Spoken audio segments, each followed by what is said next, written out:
السلام علیکم ورحمۃ اللہ وبرکاتہ۔ الحمد للہ رب العالمین والعاقبۃ للمتقین والصلاۃ والسلام علی رسولہ الکریم، اما بعد۔ اعوذ باللہ من الشیطان الرجیم، بسم اللہ الرحمن الرحیم۔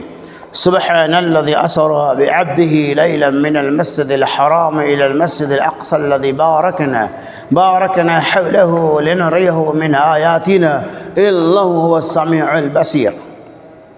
اللہ تبارک و تعالی نے ارشاد فرمایا، سبحان الذی اسری بعبدہ، وہ ذات پاک ہے جس نے اپنے بندے محمد رسول اللہ صلی اللہ علیہ وسلم کو مسجد حرام سے مسجد اقصی تک لے گئے۔ بارکنا حولہ، اور ہم نے اس کے ارد گرد برکت دے رکھی ہے، لنریہ من آیاتنا، تاکہ ہم اپنی نشانیوں کو دکھائیں، لنریہ من آیاتنا انہ هو السمیع البصیر، بے شک اللہ تبارک و تعالی سننے والا اور دیکھنے والا ہے۔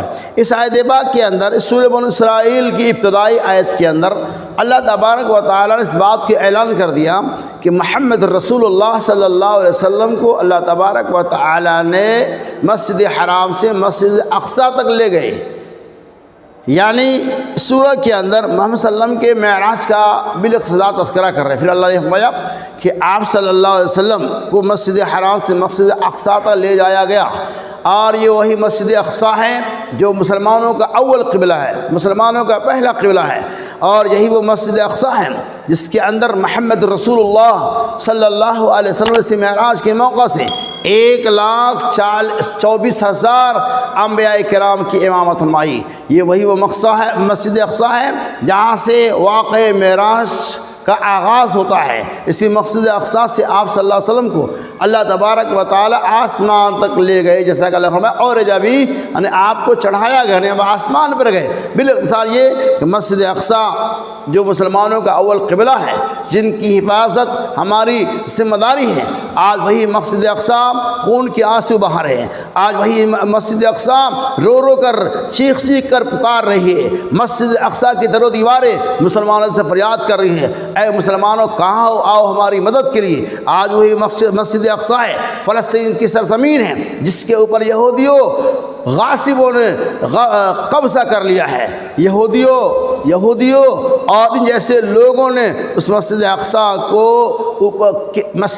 کے اوپر ظلم و زیادتی کر رہے ہیں، اور فلسطینی مسلمانوں کے ساتھ بے جا سلوک کر رہے ہیں، فلسطینی مسلمانوں کو ستا رہے ہیں، وہاں کے مسلمانوں کو مار پیٹ رہے ہیں، وہاں کے مسلمانوں کے اوپر بے شمار ظلم و زیادتی کر رہے ہیں، وہاں کے مسلمانوں کے اوپر ظلم و طغیانی کے پہاڑ کو توڑ رہے ہیں۔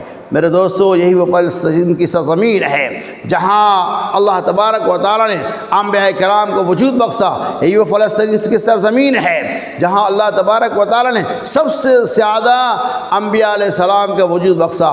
آج وہی فلسطین کی سرزمین خون سے لالہوزار ہے، وہی فلسطین کی سرزمین جہاں آج خون کی ندیاں بہی جا رہی ہے۔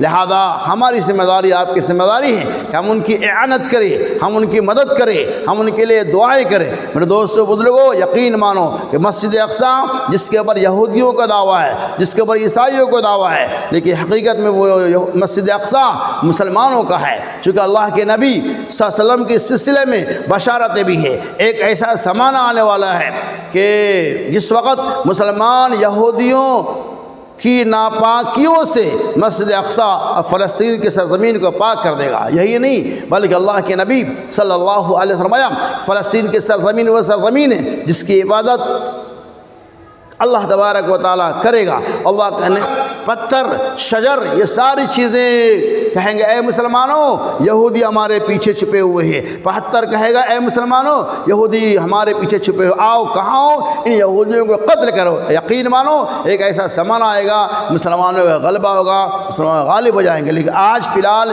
یہودیوں کی اس ناپاک سازش سے فلسطین کی سرزمین مسجد اقصی تباہ و برباد ہو رہی ہے۔ وہ مسجد اقصی جہاں مسلمان کھلے عام نمازیں پڑھ رہے تھے، آج مسلمانوں کی نمازوں کے اوپر پابندیاں لگائی جا رہی ہے۔ لہذا ہماری اور آپ کی ذمہ داری ہے کہ ہم دل کی گہرائی سے اللہ تبارک و تعالیٰ سے دعا کریں کہ اے اللہ فلسطینی مسلمانوں کی تو حفاظت فرما، اے اللہ مسجد اقصی کو یہودیوں کی ناپاک چنگل سے آزاد کر دے۔ اے اللہ یہودیوں کی ساری سازشوں کو جو مسجد اقصی اور فلسطین کے خلاف ہے، اے اللہ انہیں تباہ و برباد کر دے۔ اے اللہ فلسطینی مسلمانوں کی حفاظت فرما۔ اللہ سے دعا اللہ تبارک و تعالیٰ جتنا زیادہ ہو سکے ہمیں اپنے بھائیوں کے لیے دعا کرنے کی توفیق رفیق عطا فرمائے، آمین۔